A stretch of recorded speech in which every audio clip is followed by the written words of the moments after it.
OS Sikkim मेरे हिसाब से सिक्किम की बहुत ही खूबसूरत और नेचुरल डाइवर्सिटी से भरा हुआ एक हिस्सा।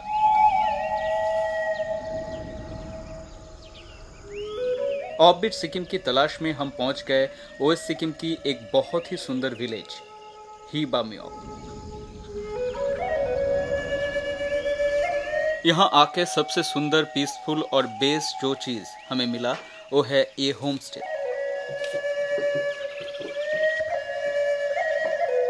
होम स्टे की लोकेशन, इसकी डेकोरेशन और जिस तरह से इसे ओल्ड नेपाली ट्रेडिशन और मॉडर्न इक्विपमेंट्स के साथ सजाया गया है वो सचमुच तारीफ के काबिल है।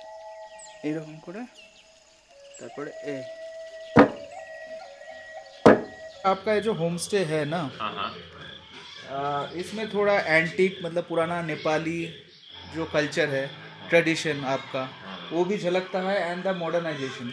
तो ये थॉट्स आपको मतलब कहाँ से आया? ये बेसिकली क्या है कि मैं एक्चुअली ये मेरा पुराना घर है वहाँ, और दूसरा हमारा जो ऊपर भी है फार्म, उसमें एक बड़ा पुराना हेरिटेज घर था और अभी तो वहाँ रूइन लेफ्ट है।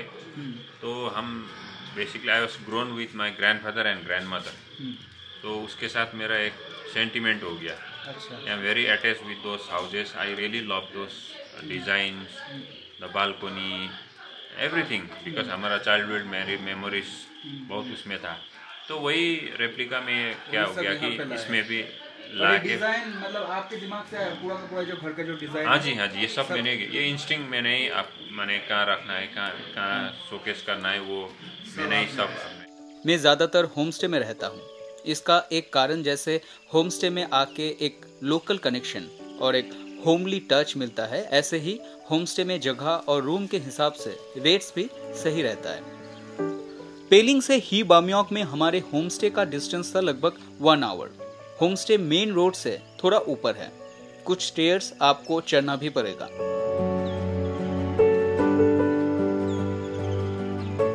लेकिन रूम में पहुंचने के बाद दिल खुश हो जाएगा।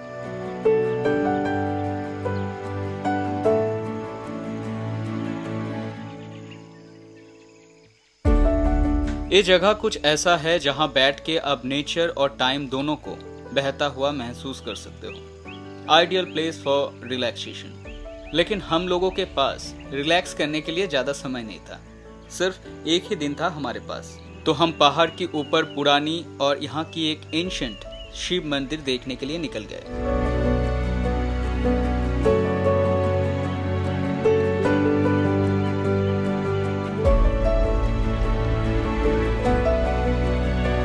मंदिर पहाड़ के एकदम ऊपर था and we have to climb up all this stairs.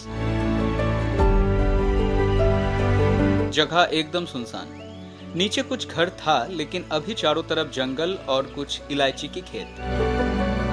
हम लगभग ऊपर तक पहुंच भी चुके थे, लेकिन एक आखिरी स्टेयर टूटा हुआ था और एक बहुत बड़ा एक्सीडेंट होते होते बचा। हम लौटने लगे और रिस्क नहीं लिया। शायद कोई गाइड या लोकल होता तो ऊपर चढ़ भी जाते, लेकिन हम प्लेन्स के लोगों को पहाड़ की खराब रास्ता चढ़ने में बहुत तकलीफ होती है, आदत नहीं है ना।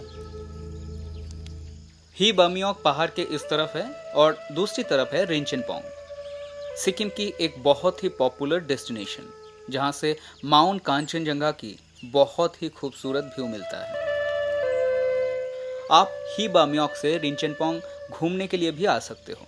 देखने के लिए यहाँ बहुत सारी जगह है। मनेत नारा स्मृति वन उनमें से एक है, एक बहुत ही less popular tourist destination but extremely beautiful. इस जंगल के अंदर से जब हम चल रहे थे तब मुझे लग रहा था कि ये एक मिनी वार्से रोडोडेंड्रॉन सेंचुरी है। यहाँ की ये व्यू पॉइंट से आपको माउंट कांचनजंगा और चारों तरफ का जो नज़ारा मिलेगा वो आप शायद ही कभी भूल पाओगे। हमारा लक खराब था, बैड वेदर की वजह से हमें कांचनजंगा की व्यू नहीं मिला। रिंचनपोंग में मोनेस्ट्री बहुत है और सबसे पॉपुलर है रिंचनपोंग मोनेस्ट्री, और यहाँ की बुद्धा स्टैचू कुछ अलग ही है।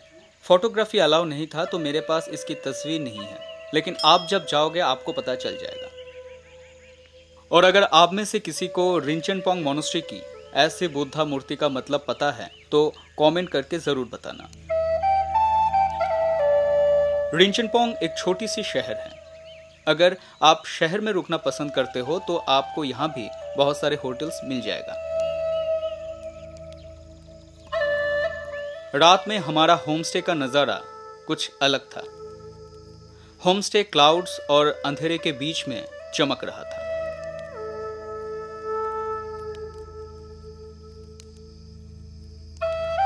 डिनर कंप्लीट करके हम बहुत रात तक इस सुंदर सी होमस्टे की बैल्कनी में बैठ के क्लाउड्स को बहता हुआ देख रहे थे।